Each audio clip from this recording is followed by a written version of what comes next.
Bonjour et bienvenue. Dans ce tuto, vous allez découvrir l'une des nouveautés de la formation Power BI de FMC Digital du mois d'octobre 2022. C'est la fonctionnalité paramètres de champ. Tout d'abord, je vous rappelle que la création des rapports dynamiques était possible via des solutions de contournement en utilisant le paramètre OAuth-IF et quelques formules d'axe. Mais avec les paramètres de champ, il est maintenant possible de basculer directement entre les différents champs avec plus de flexibilité. Les utilisateurs peuvent ainsi exploiter les données du rapport d'une manière personnalisée sans être amenés à maîtriser des techniques avancées. À travers cette vidéo, je vous montre comment rendre ce rapport dynamique plus facilement, sans avoir recours à une modélisation avancée. On pourra ainsi analyser le chiffre d'affaires, la marge et le cumul du chiffre d'affaires à ce jour en fonction des différentes dimensions de notre modèle de données qui sont les clients, les articles, les familles d'articles, ainsi que les collaborateurs, et cela sans avoir besoin de basculer vers d'autres pages du rapport. En effet, nous allons créer des sélections dynamiques d'axes et de métriques qui vont nous épargner les solutions de contournement auxquelles nous avions affaire auparavant. Tout d'abord, nous allons nous rendre dans Fichier, Options et Paramètres, puis Options. Je choisis Fonctionnalité en préversion et je coche la case Paramètres de champ. Maintenant qu'on a activé notre fonctionnalité, on va passer à la mise en place de nos paramètres de champ. Pour ce faire, je vais accéder à Modélisation, je clique sur Nouveau paramètre et je sélectionne Champ. Là, vous remarquez qu'une boîte de dialogue est lancée, permettant de nommer le paramètre et de sélectionner les champs que nous voulons utiliser. Je commence par créer le premier paramètre que je vais nommer Axe d'analyse 1. Ensuite, je vais parcourir les différents champs pour choisir les dimensions dont j'ai besoin et qui sont dans notre cas désignation article, intitulé client, intitulé famille et nom représentant. Notez bien qu'il est possible de modifier le nom d'affichage des champs et de les mettre dans l'ordre souhaité. Je vais donc les réorganiser en plaçant le champ client au premier rang, ainsi de suite. Puis je modifie les noms en les abrégeant pour avoir article, client, famille, représentant.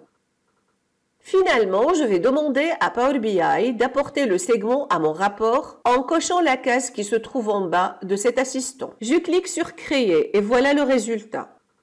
Une nouvelle table portant le nom que j'ai choisi pour mon paramètre est ajoutée au volet de champ ainsi qu'un nouveau segment qui affiche les différentes dimensions sélectionnées. Je constate aussi qu'une formule d'axe a été automatiquement créée. On trouve dans la première ligne le nom du paramètre suivi de 4 lignes qui correspondent au champ choisi. Chaque ligne comprend le nom à afficher dans le segment. Si vous vous rappelez, nous avons modifié les noms des colonnes par des abrégés. Le nom de la colonne à utiliser et qui est introduit par la fonction nameOf.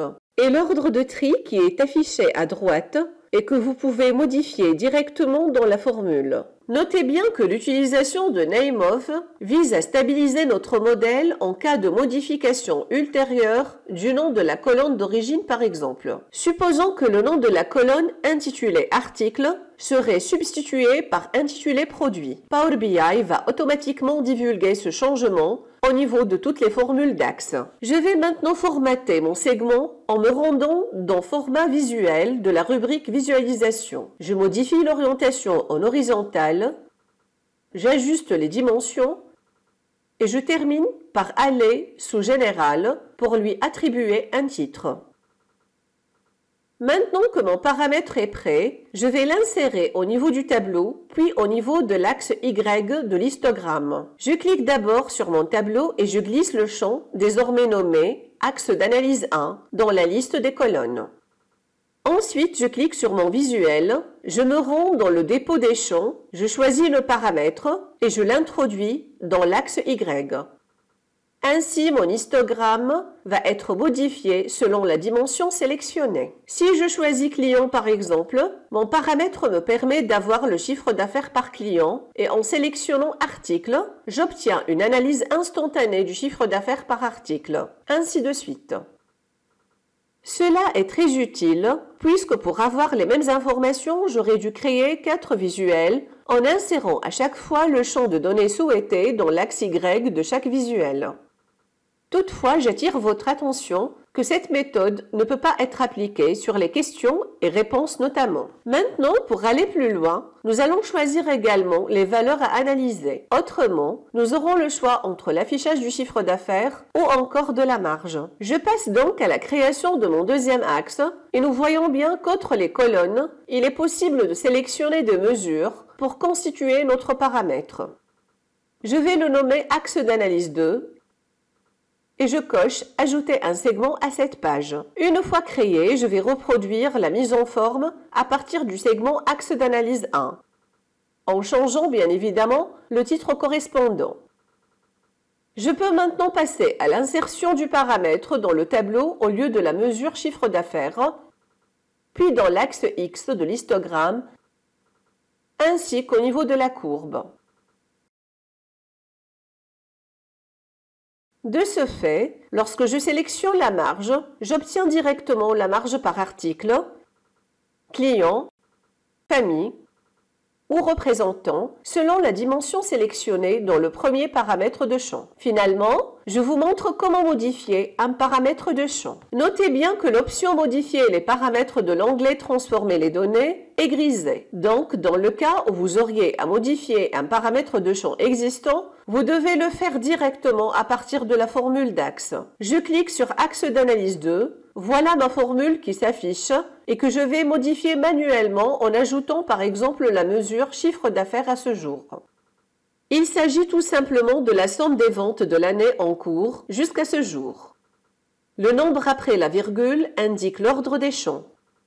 Je dois donc le rectifier selon mon besoin. Je valide la formule et voilà, un nouveau champ est ajouté et il est possible maintenant de basculer d'une part entre les dimensions article, client, famille et représentant et de l'autre part entre les mesures chiffre d'affaires, marge et chiffre d'affaires à ce jour. Finalement, vous trouvez dans la zone description de cette vidéo la liste complète des fonctionnalités proposées par FMC pour octobre 2022. Et j'espère que ce tuto vous a donné envie de suivre nos vidéos et de vous inscrire à l'une de nos prochaines formations.